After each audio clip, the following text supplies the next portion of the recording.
Hello friends, welcome back to my channel.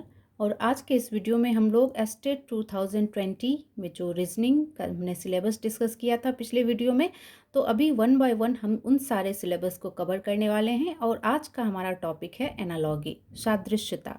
ठीक है, तो चलिए स्टार्ट करते हैं। और स्टार्ट करने के पहले इतना मैं बता दूं कि ये जो अभी वीडियो में बना रही हूँ, इसमें आपको प्रीवियस ईयर्स में जितने भी क्वेश्चंस पूछे गए, मतलब 2011 में एंड 2019 में, क्योंकि 2 ही बार एग्जाम हुआ है स्टेट का, तो उसमें जो भी क्वेश्चन एनालॉगी से रिलेटेड पूछा गया है उससे भी हम लोग अभी इस वीडियो में डिस्कस करने वाले हैं।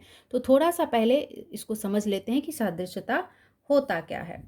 सादृश्यता का अर्थ होता है समानता, अर्थात किन्हीं दो तत्वों का उसमें अंतर्निहित गुणों के आधार पर परस्पर समान होना। इसके अंतर्गत किन्हीं दो शब्दों, अक्षरों, अंकों के संबंधों पर विचार करना होता है हमें, और ठीक तरह से उसके बीच क्या संबंध है वो हमें इसमें बताना होता है।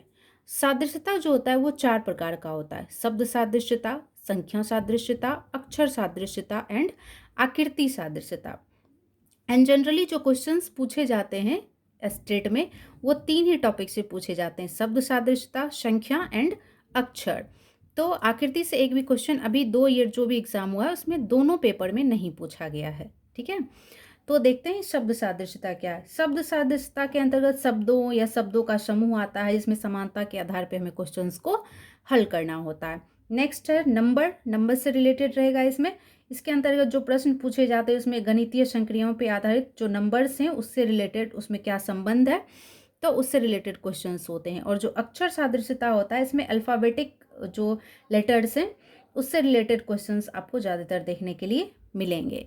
ठीक है, तो अभी हम लोग क्या करेंगे कि पहले जो प्रीवियस ईयर्स में क्वेश्चंस पूछे गए हैं तो क्वेश्चन के साथ साथ हम लोग इसको डिस्कस करते जाएंगे, तो आई थिंक समझने में ज़्यादा आसानी होगी। तो स्टार्ट करते हैं। फर्स्ट क्वेश्चन हमारा है, जैसे क्लू का संबंध है मिस्ट्री से, वैसे ही वार्निंग का संबंध है डैश से। अभी इस तरह के क्वेश्चंस जब आपको देखने के लिए मिले, ये एस्टेट 2011 में पूछा गया क्वेश्चन है। ठीक है, तो इसे हम लोग सॉल्व करते हैं। क्लू बोला जाता है ना कि कोई क्लू मिल जाए तो मिस्ट्री सुलझ जाए, है ना, कोई क्लू मिल जाए तो मिस्ट्री सुलझ जाए। उसी तरह से वार्निंग किस चीज़ में दिया जाता है? कोई डिसास्टर पे, प्रिकॉशन लेने के लिए वार्निंग दिया जाता है, रिस्क आने पे या डेंजर पे। तो जब कभी भी कोई खतरा होता है आने वाला रहता है तभी ना वार्निंग दिया जाता है कि भाई उससे बचना है आपको। जैसे क्लू मिलने से मिस्ट्री सॉल्व हो जाती है, वैसे ही डेंजर अगर है, वार्निंग दे दिया गया तो खतरे से बचा जा सकता है। तो इस तरह से इसका ऑप्शन नंबर डी सही हो गया। मतलब जो दो दिया हुआ है उसके बीच जो रिलेशन है वही रिलेशन आपको नेक्स्ट जो एक वर्ड दिया है, एक जो नहीं दिया हो, उसके बीच में निकालना रहता है। ठीक है, तो इस तरह के क्वेश्चंस आपको देखने को मिलेंगे। नेक्स्ट क्वेश्चन है, देखिए ये नंबर से रिलेटेड है, संख्या सादृश्यता से रिलेटेड है। 144 का जो रिलेशन 10 से है, ठीक है, वही रिलेशन आपका 169 का किससे होगा? अभी ऑप्शंस हैं 12, 11, 13, 14, और ये क्वेश्चन एस्टेट 2011 में पूछा गया है। अब ये जो नंबर वाले क्वेश्चन होते हैं इसमें ढेर सारे तरह से आपको सोचना पड़ेगा। कहीं किसी नंबर को ऐड कर रहा है कि सब्ट्रैक्ट कर रहा है, मल्टीप्लाई कर रहा है, डिवाइड कर रहा है, या इसमें स्क्वायर रूट पूछ रहा है, क्यूब रूट से रिलेटेड है, या फ्रैक्शनल नंबर से रिलेटेड है। बहुत सारे तरहों से आप इसको सोच सकते हैं। तो आई थिंक इसमें जो है 144 एंड 169 दोनों किसी न किसी का स्क्वायर रूट है ना।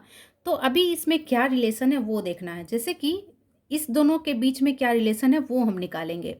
144 है, अगर 144 का स्क्वायर रूट निकालते हैं तो हमें मिलता है 12, है ना, 12 मिलता है। लेकिन इसका रिलेशन दिखा रहा है 10 से, तो अगर इसमें हम -2 कर दें तो हमें 10 मिल जाएगा, है ना, -2 कर देंगे तो 10 मिल जाएगा।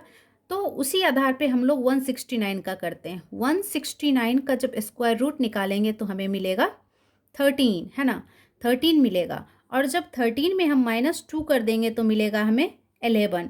तो देखते हैं कि किसी ऑप्शन में है, हाँ, ऑप्शन नंबर बी में 11 है, मतलब कि ऑप्शन नंबर बी हमारा आंसर हो गया।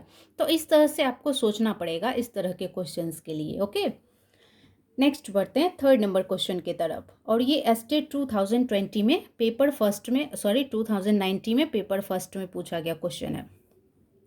जैसे जनवरी का रिलेशन है नवंबर से, वैसे ही रविवार का रिलेशन किससे होगा। ठीक है, अभी इसमें क्या सोचना है, देखो जनवरी मंथ का स्टार्टिंग होता है ना, एंड नवंबर क्या होता है, दिसंबर से एक पहले, मतलब लास्ट से एक पहले होता है, ये रिलेशन है इसके बीच। अब वीक में हम लोग चलते हैं, संडे स्टार्टिंग होता है, तो स्टार्टिंग वाला तो दे दिया रविवार, है ना, एंड लास्ट होता है सैटरडे से, एंड सैटरडे के पहले क्या आता है, फ्राइडे, है ना। एक पहले का इसमें रिलेशन है ना, जनवरी फर्स्ट एंड दिसंबर लास्ट, और इसका रिलेशन किससे दिया है, फर्स्ट एंड सेकेंड लास्ट से। तो हम भी यहाँ पे इसमें रिलेशन निकालेंगे फर्स्ट एंड सेकेंड लास्ट में, तो संडे रविवार का रिलेशन किससे हो जाएगा, शुक्रवार से। तो इस तरह से ऑप्शन नंबर सी हमारा राइट आंसर है। ओके, बढ़े नेक्स्ट क्वेश्चन की तरफ। 4 नंबर क्वेश्चन हमारा है, शेर का संबंध है जिससे मांद से, मतलब शेर कहाँ रहता है, मांद में रहता है। तो उसी तरह से आपको बताना है कि खरगोश कहाँ पे रहता है। तो ऑप्शन दिया है छेद, गड्ढा, बिल, खाई। छोटे से छेद में तो खरगोश रह नहीं सकता, गड्ढे में रहता नहीं है, बिल, इसे ब्यूरो भी कहा जाता है ना, खाई में भी नहीं रहता है, तो खरगोश कहाँ रहता है, बिल, इसे ब्यूरो भी कहा जाता है। और ये क्वेश्चन आपको एस्टेट 2019 पेपर फर्स्ट में पूछा गया है। ठीक है, नेक्स्ट बढ़ते हैं 5th नंबर क्वेश्चन की तरफ। 5th नंबर क्वेश्चन हमारा है, पुस्तक का प्रकाशक से जो संबंध है, ठीक है, वही संबंध फिल्म का किससे है। पुस्तक का प्रकाशक से जो संबंध है फिल्म का, वो संबंध किससे है। तो पुस्तक को पब्लिश कौन करता है, प्रकाशक, है ना। तो लेखक फिल्म में होगा नहीं, क्योंकि लेखक तो कविताएं वगैरह लिखता है। संपादक भी नहीं होगा, ये भी बुक से रिलेटेड है। निर्देशक भी नहीं होगा, क्योंकि ये डायरेक्शन देता है ना, ये डायरेक्शन देता है। फिल्म को बनाता कौन है, तो निर्माता। तो जैसे पुस्तक का प्रकाशक से संबंध है, उसी तरह फिल्म का निर्माता से संबंध है। और ये भी क्वेश्चन आपको एस्टेट 2090 पेपर 2 में पूछा गया क्वेश्चन है। ठीक है, नेक्स्ट क्वेश्चन जो 6 नंबर है, शुक्रवार संबंधित है सोमवार से, जैसे कि डैश संबंधित है शुक्रवार से। अभी देखिए ये 2 साल के क्वेश्चन में 6 नंबर क्वेश्चन जो है ये आपका कहाँ गया, हाँ 3rd नंबर क्वेश्चन से मिलता जुलता क्वेश्चन है ना। तो इसी तरह के क्वेश्चंस एग्जाम में आपको देखने के लिए मिलेंगे। और ये जो क्वेश्चन है ये एस्टेट 2011 में पूछा गया, सेकेंड पेपर में क्वेश्चन है। ठीक है, तो शुक्रवार संबंधित है सोमवार से, इसमें भी वीक का फर्स्ट डे, जैसे कि यहाँ पे लिख लो तो बेहतर होगा, Sunday, Monday, Tuesday, Wednesday, Thursday, Friday and Saturday, है ना। तो शुक्रवार को सोमवार से, फ्राइडे, सैटरडे, उसके बाद संडे, फिर मंडे, मतलब कितने दिन के बाद आया, सैटरडे, उसके बाद संडे आया, फिर मंडे आया। 2 छोड़ के, फ्राइडे के बाद जब गिनते हैं तो 2 छोड़ के तीसरे पे मंडे हमारा इसमें संबंध ये दिखा रहा है ना। अब कह रहा है कि डैश संबंधित है शुक्रवार से,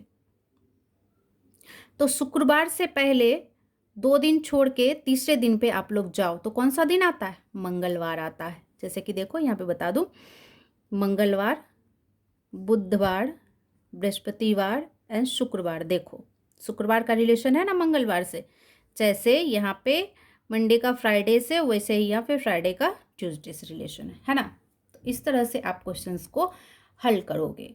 तो आपने देखा कि 2 साल जो भी एग्जाम हुआ, first paper and second paper, इसमें कुछ भी अलग नहीं होता है। ऐसा नहीं कि सेकेंड पेपर में ज़्यादा हार्ड क्वेश्चंस होते हैं, एनालॉगी के ऐसे ही सिंपल से क्वेश्चन आपको सेकेंड पेपर में भी देखने को मिलेंगे। बहुत ज़्यादा स्ट्रिक्ट के लिए आपको रीजनिंग में बहुत ज़्यादा एकदम से नहीं पढ़ना है, ये सब सिंपल से क्वेश्चंस एनालॉगी के आते हैं स्टेट में।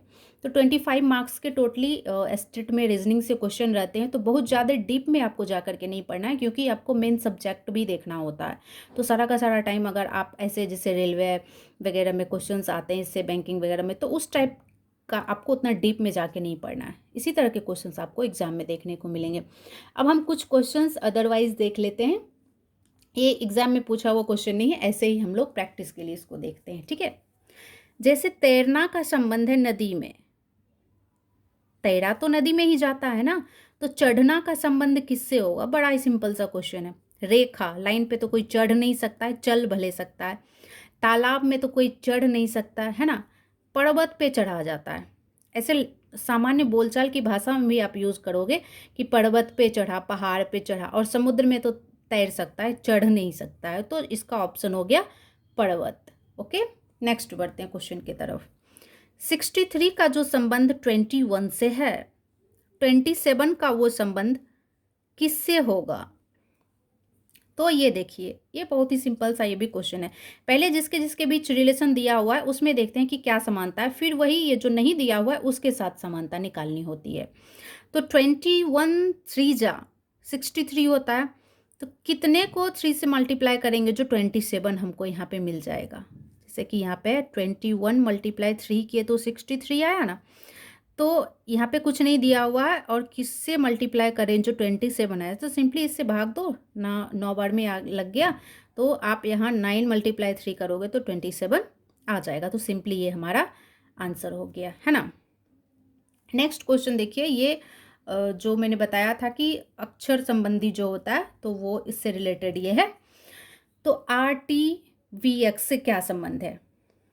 R का V से क्या संबंध है? क्यों PQRSTUV, मतलब R और V के बीच में कितने वर्ड्स आए? 3 STU, 3 वर्ड्स आए है ना। तो B के बाद भी 3 वर्ड्स हम लोग लेंगे, 3 वर्ड्स आएंगे CDE। उसके बाद जो नेक्स्ट वर्ड होगा वो हमारा क्या होगा? F होगा, है ना, 4th वर्ड।